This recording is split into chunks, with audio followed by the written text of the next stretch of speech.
기도는 유형이 몇 가지가 있다고 그랬었죠.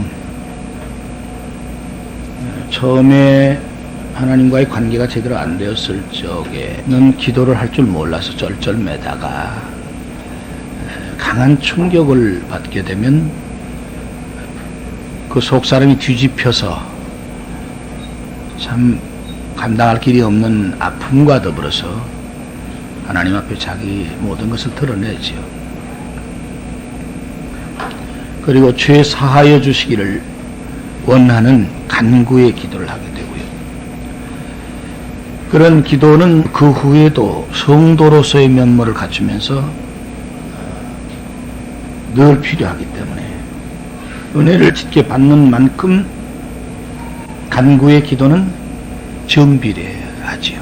다시 말해서 부르짖어 기도한다는 내용을 사람들은 자꾸만 악쓰는 걸로만 연상을 하고 그런 경향들이 너무 짙은데 그런 뜻이 아니고 속 사람의 절규,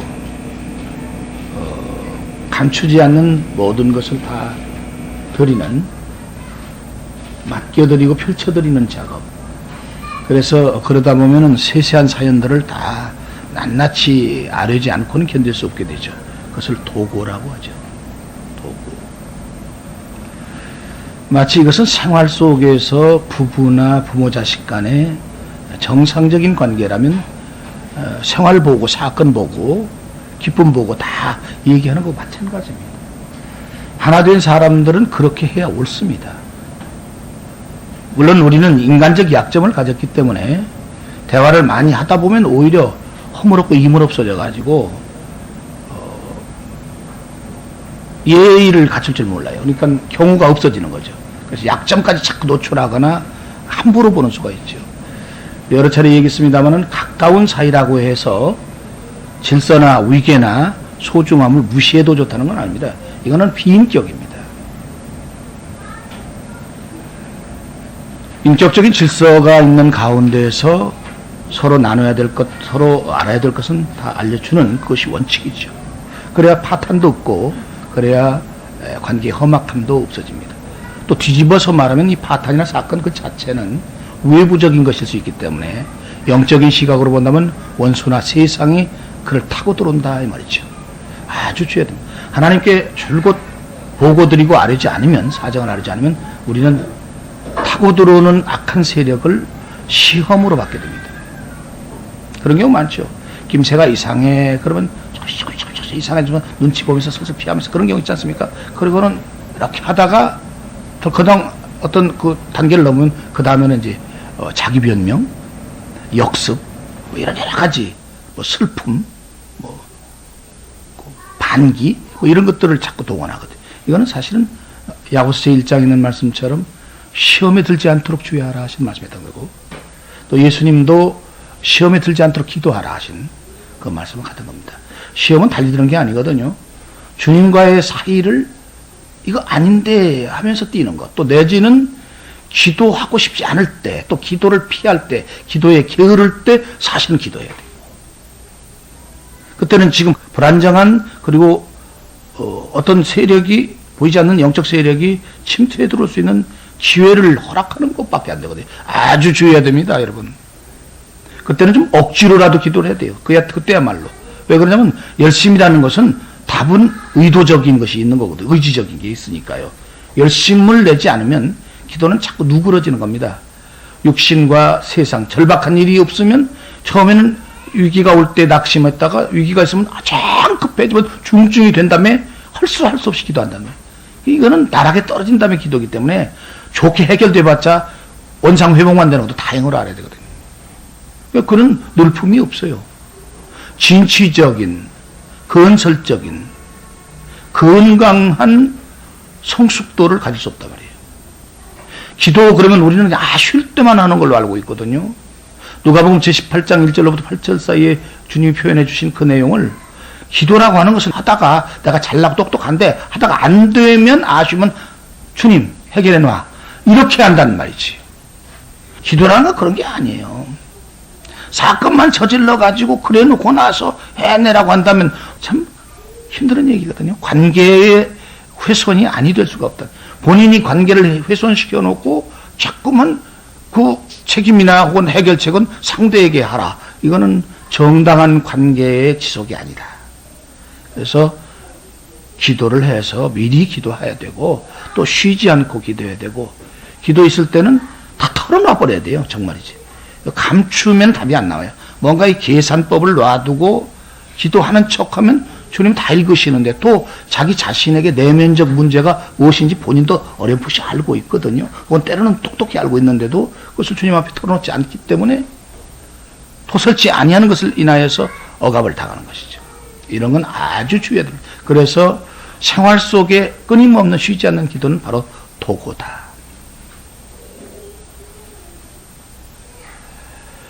우리가 그 기도 중에서 그래도 조금 낫다고 평가해 줄 기도가 있는데요. 그것은 어떤 기도냐면은 찬송입니다. 찬송. 근데 사실은 여러분이 가끔 내가 지적하지만 찬송을 부를 때 왜 하품하는 식으로 하느냐. 내가 말하는 건 외양만을 얘기하는 게 아닙니다. 지금 영혼의 인격, 여러분의 심리 이것을 지금 지적하는 겁니다. 여러 번 말하지만 주님도 여러분 친히 이 세상에 계실 때도 말씀하신 것처럼 여러분이 하나님과의 관계를 잘 알아야 돼요. 아까 위계질서 얘기했죠. 하나님이 잘해 주신다고 우습게 알면 안 돼요. 이건 전혀 잘못된 거예요.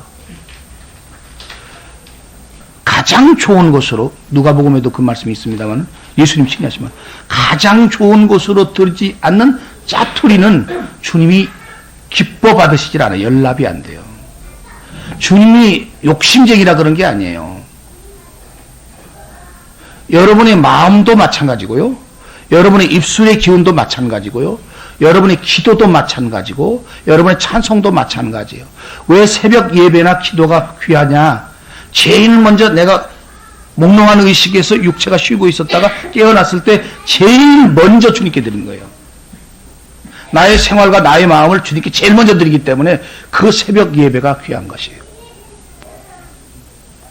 지금 말하는 것은 예배라고 하는 우리의 전인격을 하나님 앞에 보여드리고 주님을 높여드리는 작업을 얘기하는 거예요. 그걸 짜투리로 있다가 아무 때나 기도하면 어때? 예배하지 뭐 일주일에 뭐 2번 잡아서 하거나 뭐 억지로 이렇게. 그건 짜투리 예배라는 거예요. 인색한 예배, 진실성이 결여된 예배. 여러분이 무슨 일을 하든지 믿음 안에서 생활 안에서 성도의 생활 안에서 항상 진실해야 됩니다. 진실. 누차이가 얘기했지만 호세아에서 말씀하신 것처럼 그 좋은 것들 요소가 다 있어도 거기에 함수 진실이라는 것이 곱하여지지 않으면 그건 아무 가치가 없어요. 하나님은 그래서 사람의 심리를 읽으셔요. 심령을 살피시느니라. 그러니까 심령을 살피시는 하나님은 우리가 진실하지 못할 때는 끔찍스럽고 피하고 싶은 존재예요. 하나님 자신 싫은 존재입니다.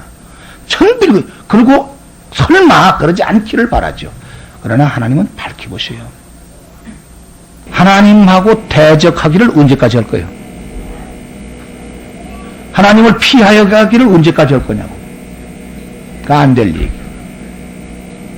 그래서 항상 여러분이 하나님의 이름을 주 앞에 예수님의 이름으로 나아갈 적에 요한복음 제14장에 있는 말씀처럼 예수님의 이름으로 나아갈 적에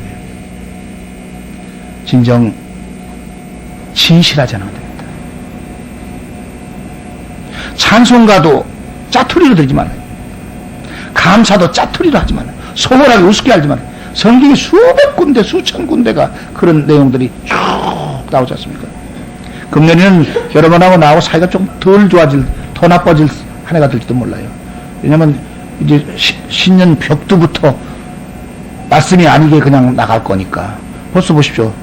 첫 번 주일 예배 죄에 대해서 얘기했죠. 오는 주일 낮에 뭐 죄에 대해서 조금 더 얘기하고 그 다음에 회개하러 나와요. 진짜 회개가 뭔지 알아요? 성경 들춰보면 주님 제가 사기꾼이었네요. 그 소리가 나와야 돼요. 회개한 척하지 말어. 성경에 들춰봐. 회개 안 했어 너 지금. 그러니까 은혜를 모르고 영적 세계 하나님이 함께 하시지 않는 거야. 그러니까 뭐 그냥 지겨운 하품 그런 믿음을 졸고 자고 하는 믿음 가지고 되겠어요. 그래서는 안 되거든. 영이 깨어 있어야 되거든. 영이 살아 있어야 되거든. 하나님의 세계가 무슨 상상이나 뭐 늘 얘기하지만 흔한 종교들 그 장난처럼 그렇게 무슨 가상의 무슨 형이상학적인 어떤 철학적 개념 정리로 끝나는 줄 아십니까? 아니에요. 하나님의 나는 실체예요. 실제이고 그러하셔.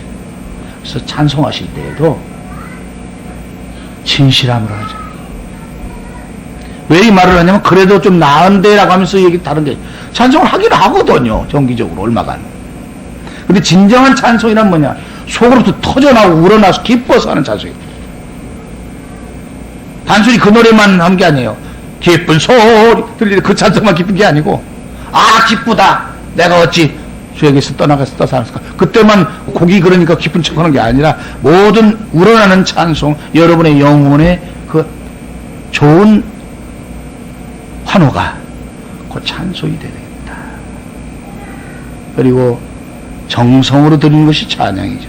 그것은 바로 무엇을 토대로 하고 있냐면 감사와 기쁨이 토대로 할 때 그리고 즐거움이 이어질 적에 찬송이 살아서 나오는 거죠. 그러니까 진정한 의미에서 찬송을 아무나 하는 게 아니죠. 하고 하기 싫은데 어쩔 수 없이 끌려가는 찬송. 이거는 문제가 있어요. 그 찬송이라고 할 수가 없었어요. 기도도 마찬가지거든요. 기도를 하면 하나님이 연락하시는 기도하고 연락지 아니하시는 기도가 있어요. 모르고 하는 기도도 연락을 안 하시기 마련이지만 또 있어요. 앙심으로 하는 기도, 자기 의로 하는 기도, 제 입속만 생각하는 기도, 회피하고 감추고 있는 기도, 죄를 토설치 않는 기도, 남을 미워하는 기도, 분석하는 기도, 이런 기도들은 전부 하나님이 기뻐를 안 하셔요. 그럴 때 응답 없이 자기는 억지로 무릎을 일으키지만 그것은 답이 없는 거예요. 그것도 일종의 시험이에요. 여러분, 그냥 신용만 된다고 다 성도인 거 아니에요. 여러분은 진실함으로 성도인가를 스스로 점검을 해볼 필요가 있어요. 이런 모든 것들을 다 보갈해서 간구나 도구나 감사나 찬송이나 그리고 주님이 일러주신 기도의 내용을 그 패턴을 그대로 하기도 하고 또 여러 다양한 내용들을 하나님 앞에 아뢰고 또 응답받는 이것을 기도라고 하죠. 그러니까 기도는 크게 네 가지로 분류되어 있었죠.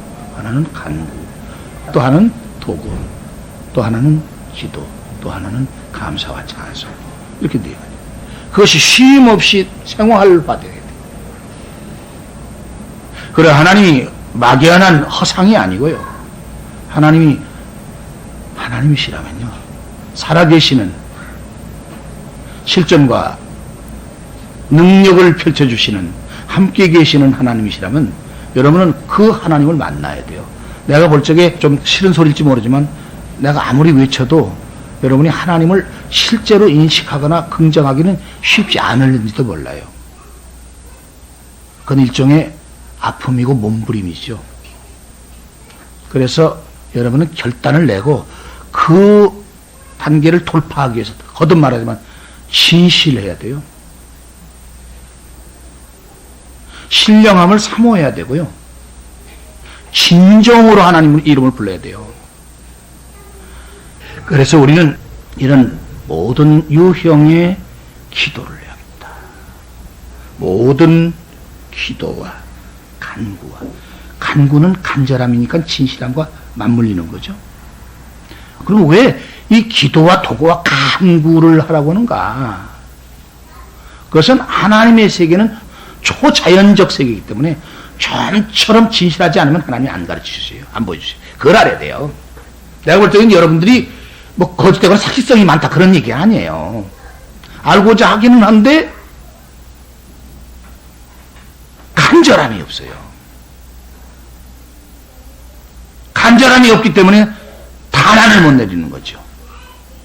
그래서 단안을 못 내리면 양다리를 걸치거나 세상을 바라보거나 믿음을 흐리게 하거나 그런 거거든요.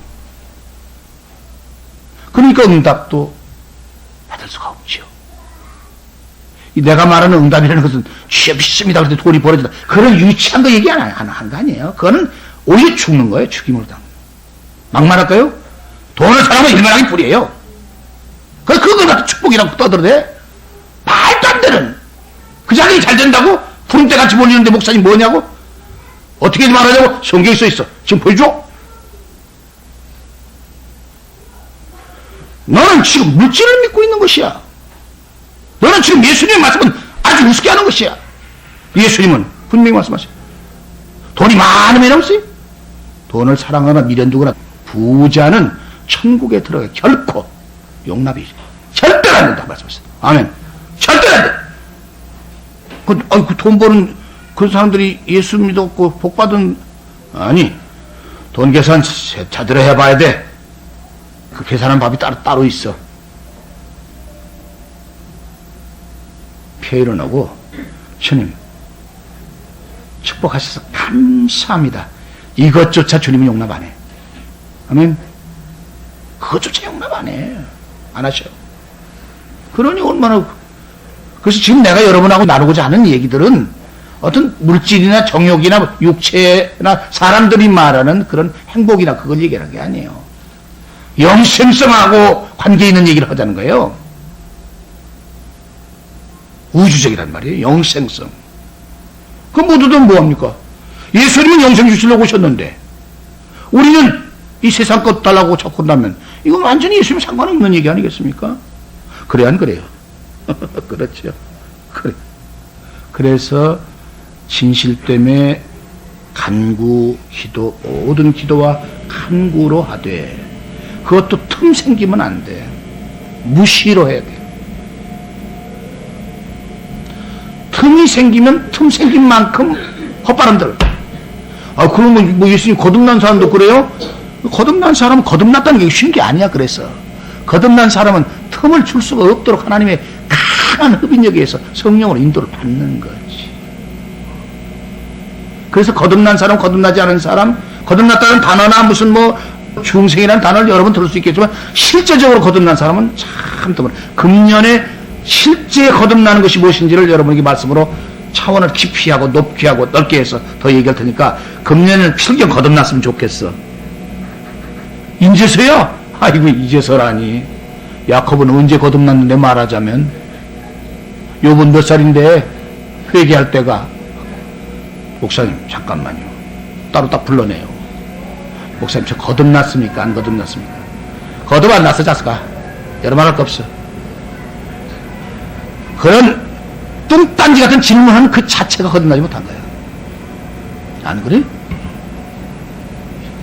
그런 사람 믿는 흉내 내기 지겨워해. 기회 나면 탁 털지. 미련도 없지. 거듭나는 것이 뭐 그렇게 애들 장난인 줄 아냐? 거듭나는 것은 새로운 피조물이야. 여러분, 새로운 피조물에 대한 개념이라 잡힙니까? 새로운 피조물이 뭐예요? 하나님의 아들이란 말이에요. 하나님의 아들이요. 여러분 감히 아버지라고 부를 수 있어요? 하나님이 그렇게 생겼어요? 아들이면 아버지 닮아야지. 영적으로 닮아야 될 텐데 하나님이 거룩하신 영을 닮았어요? 어떻게 함부로 아버지 주여 그래? 아버지는 무슨 아버지? 네 아버지는 따로 있는데. 잘 들으셔야 돼요. 그러므로 이 바른 말 하는 것도 여러분이 정령 거듭나서 새로운 피조물답게 하나님의 세계, 하나님의 아들이면 처음에는 태어나서 그렇지, 말씀으로 그러다가 내가 하나님 아들이구나 알지요. 사람이 아이가 태어나서 몇 년 됐는데도 내가 사람이구나 모르겠어요? 그건 말이 안 되는 거죠. 어떤 사람은 바로 즉각 알지요. 엄마 아빠를 즉각 본성적으로 느끼죠. 말은 못해도요. 근데 말씀으로 태어났으니까 바로 알고 바로 말로 표현하죠. 아버지라고요. 아멘. 또 다르죠. 차원이 또 달라요.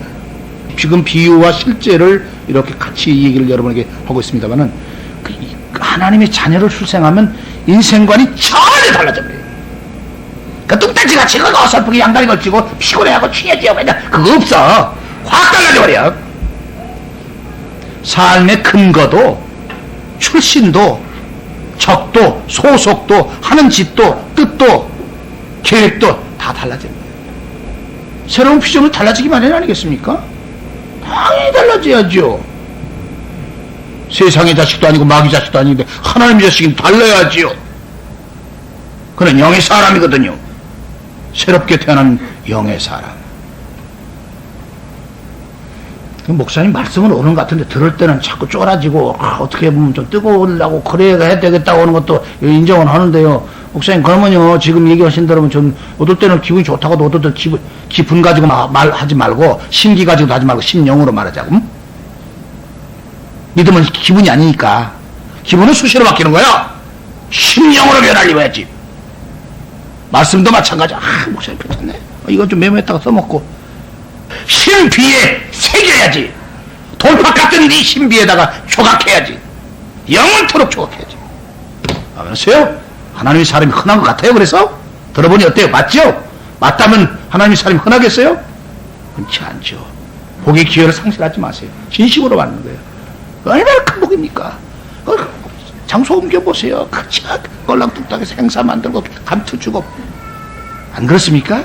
축복받는 비결이라고 헛소리 장난 때리고 성령 준다고 그러고 그냥 쓰다듬기나 했었고 헛짓이나 했었고 더러운 인간들 말이야. 이 마귀 새끼들이 하나님의 종의 자리를 차지해가지고 찬탈하고 되겠느냐 말이게. 아니죠. 아닌 건 아니에요. 적어도 우리는 진실하고 하나님의 이름을 부를 때 경건해야 돼. 옷깃을 여며야 돼. 그래서 연습까지 하라고 했어. 훈련까지 하라고 했어. 이게 체질화 되도록까지 말이에요. 하나님의 삶이 완벽하다는 건 아니에요. 우리는 인간적으로 다윗이나 모든 선지자를 약점을 들출 수 있어요. 아브라함도 보세요. 약점 있잖아요. 어떤 사람은 아브라함은 아들이 둘밖에 없다는 사람도 하나밖에 없다는 사람이 있어요. 아니요, 막 여럿이지요. 다윗도 부인이 많은데 그까지 그 현대 감각적으로 사회적 도덕률로 볼 때는 틀렸죠. 근데 혼자만 지가 임금이니까 잘난 척하고 믿음 좋은 척하니까 다른 사람이 할 수 없이 인정한 것처럼 하나님 보실 때는 달라요. 그걸 알아야 돼요. 하나님의 사람이 되면 그걸 알게 돼요. 그걸 잘했다 뭐 칭찬하는 게 아니고요. 요즘 우리 기도원 얘기했잖아요. 아들만 70인데요.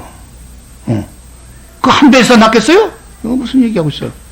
근데 기도원은 의의죠. 일단은요. 용서하고. 그럼 할 거 다 하고 해야겠다. 그런 뜻이 아니라니까요. 구약성경 때고 신약성경도 다르죠. 신약성경에서 그것을 제약을 두죠. 왜?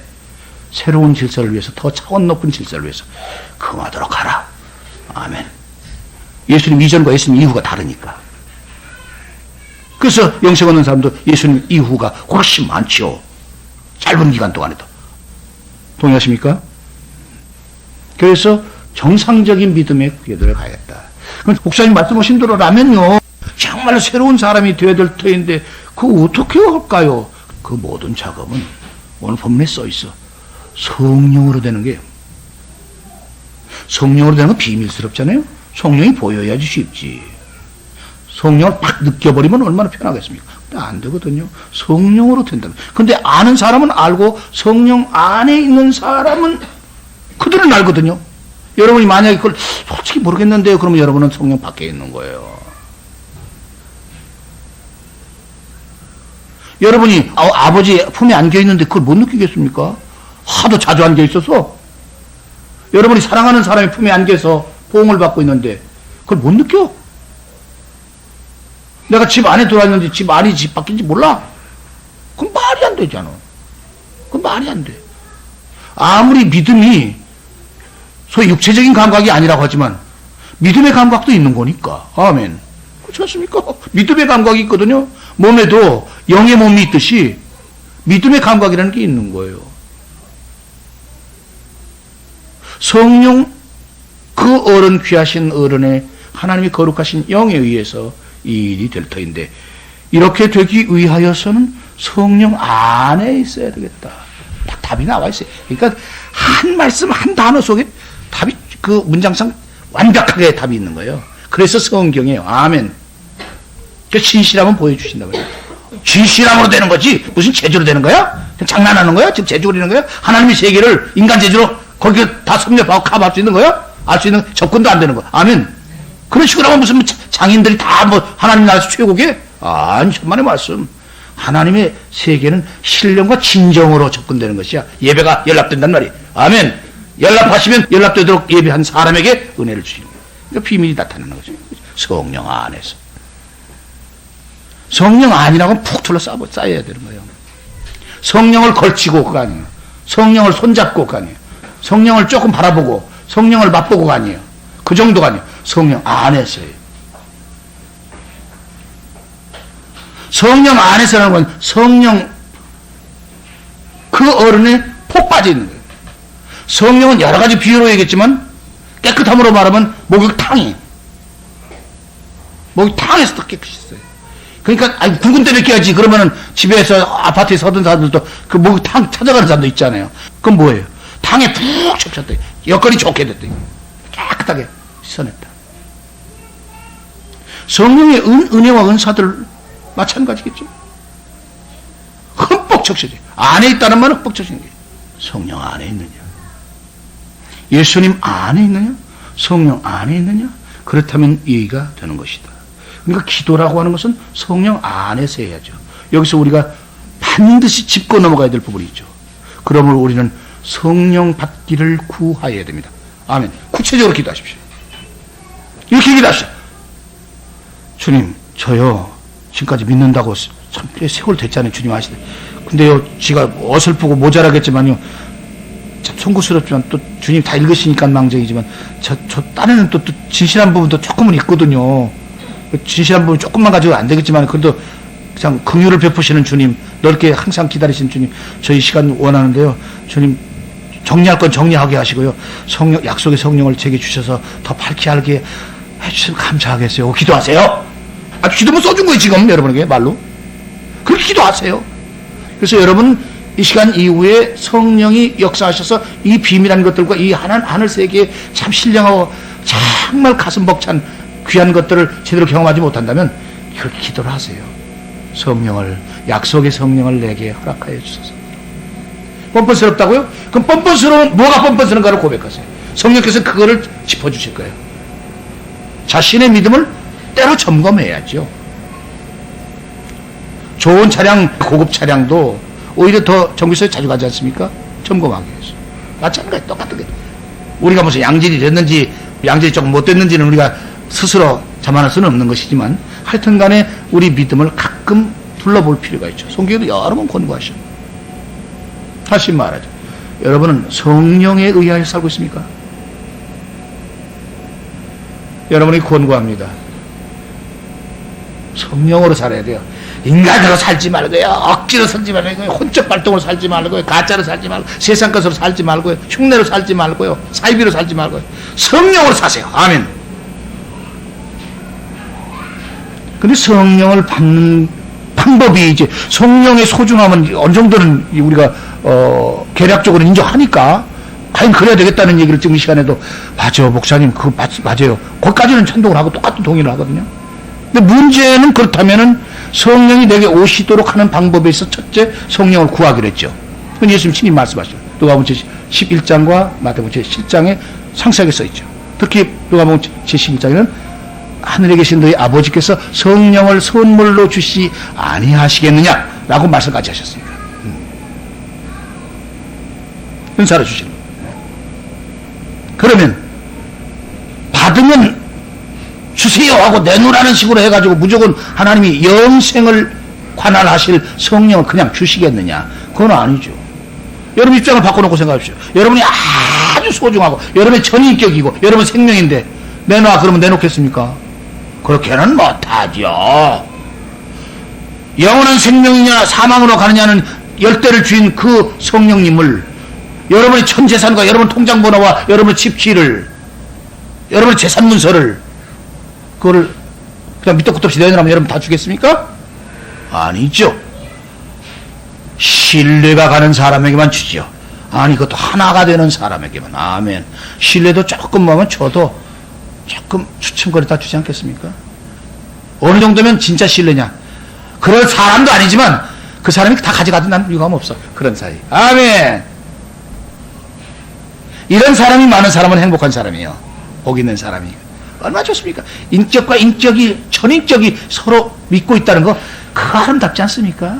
그 최고거든. 그 관계가 주님과 나 사이라면 얼마나 이 사람은 영생하는 사람이에요. 바로 이 말씀이 어렵다고 생각하지만 사실 심오한 거지 어려운 거 아니에요. 진실함으로만 듣기도 하고 다 알아들어지는 거예요. 알고 보면. 이게 진실함이 없으니까 못 알아들어지는 거지. 진실함을 내가 정말 주님 아무 사실 없이 진리를 그대로 듣고 싶습니다만 하면 다 알아들어지는 거야. 속이 꿀보다 더 달지 뭐 진짜로. 바로 그거거든요. 주님이 나를 새롭게 일깨우시고 모르는 거 가르쳐 주시고 예수님의 역사가 어떻게 펼쳐진가도 알게 하시고 기도할 줄 알게 하시고 기도 못할 때는 간구함으로 도와주시고 로마서 제8장의 말씀.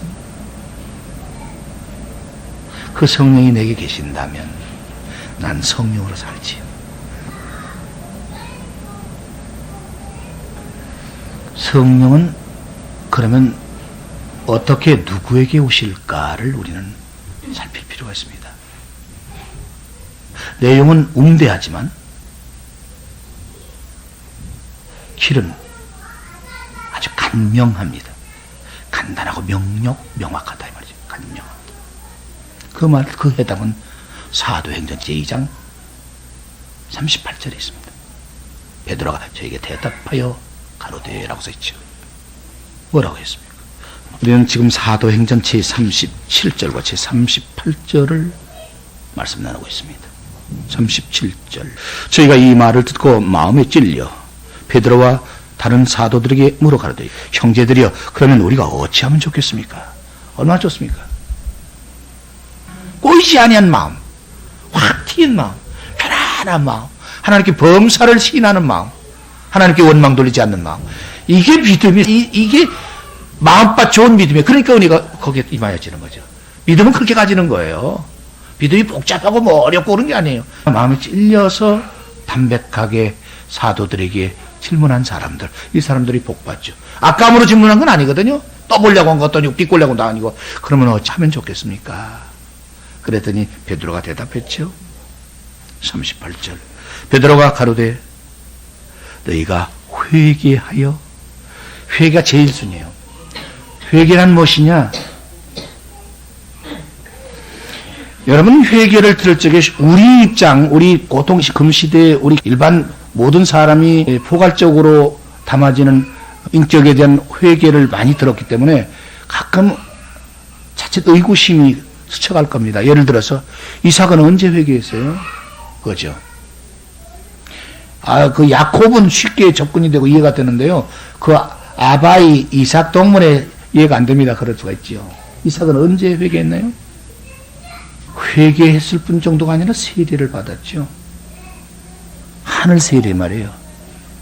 아버지가 칼로 찔르는 자기를 장작단에다 넣고 찔러버릴 때 그 사람은 옛사람이 다 죽은 믿음에 하나님 뜻을 범사에 시인하는 예수님 말씀에서 내가 받을 세례 같은 세례를 그는 받았던 거예요. 아멘. 그러면 보십시오. 회개 그리고 각각 예수 그리스도 이름으로 세례를 받고 오잖아요. 그럼 거기서 지금 이 말씀 사도행전 제2장 38절의 말씀과 지금 아브라함과 이삭 사이에 우리는 귀한 걸 발견해요. 어떤 걸? 진정한 회개라는 것은 사실 그럼 무엇일까? 모든 인류에게 다 해당될 이 회개란 과연 무엇일까? 이삭은 회개나 세례가 없었던가? 당연히 있었지요.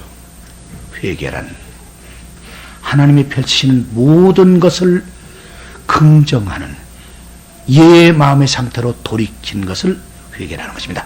아멘. 그 회개는 아니고 없는 것입니다. 그 바보 같지 않습니까? 회개는 하나님의 일체의 작업과 말씀에 대하여 아멘 하는 것입니다. 그러면 마리아는 언제 회개했다는 말이 없는데도 불구하고 대저 하나님의 말씀에는 능치 못함이 없느니라는 천사의 말을 가브리엘 얘기를 들을 때 그는 주의 계집종이오니 주님의 뜻대로 하옵소서라는 신앙 고백을 해서 그는 이미 회개의 강을 넘은 사람임을 신하게 우리가 긍정 알아듣게 해주죠. 아멘. 바로 그거예요. 뭐 이렇게 해서 절차를 밟고 무엇을 하나씩 따져가지고 회개했는가 안 했는가가 아니라 하나님의 말씀, 대저 하나님의 말씀에 능치 못할 일이 없고 하나님의 행하시는 모든 일은 지극히 선하다는 것을 인정하는 요셉과 같은 사람 말이에요. 요셉이 언제 회개했다고 나와요? 기록 없죠. 바로 찾아보세요. 요셉이가 어쩌고 저쩌고 창세기에서 회개를 했는지 그런 말 하나도 없어요. 근데 복을 주셨다고? 이상한 복도 다 받네. 하나님이 함께 하셨다고? 하나님이 함께 하셨다는 몇 차례 반복 나와. 하나님이 함께 하실 때 회개하지 않는 사람과 함께 하시겠어? 이미 그는 회개했죠. 어떤 회개? 하나님의 대자 하나님 펼친 모든 일은 지극히 선하시다. 아멘. 여러분이 귀한 말씀 많이 들었지요? 기도해야 되겠는데, 정말 기도해야 되겠는데, 기도는 인간적으로 해봤자 사실이 참 힘만 드는데 성령으로 하는 기도는 없을까? 진심으로 연결을 할 수는 없을까? 정말 하나님의 은혜와 영광을 볼 수는 없을까? 있을 터인데 본문이 오늘 해답을 주시는데 그것은 성령 안에서인데 성령은 누구에게 임하실까? 회개하라. 그리고 세례의 정상적인 절차를 밟자. 그리하면 자동 케이스에 성령을 거저 주시리니, 은사로 주시니. 아멘. 그러니까 성령의 경험을 못하고 성령으로 지금 인도함을 못 받고 성령의 실체를 모르고 성령이 펼쳐주신 위대한 인도와 그 영광들을 모르고 있다는 것은 회개를 안 했다는 뜻이지. 회개의 강을 넘으면서 예수님을 통해서 역사하시는 그 내용을 잘 모르고 있다는 얘기지. 다음 주 이 시간에 이 부분 다시 상세히 덧으면서 은혜를 계속 나눌 것입니다. 금년 이전에도 은혜를 여러분이 많이 받으셨지만 그러나 미정리되고 정돈이 덜 된 것 같은 데서 우리가 껄쩍은하고 힘들었던 부분 금년의 말씀 통해서 진하고 분명하게 시원하게 받아서 여러분의 영혼과 생활과 하나님 영광을 보는 그 아름다움들이 여러분의 것이 되기를 주 이름으로 축원합니다. 아멘.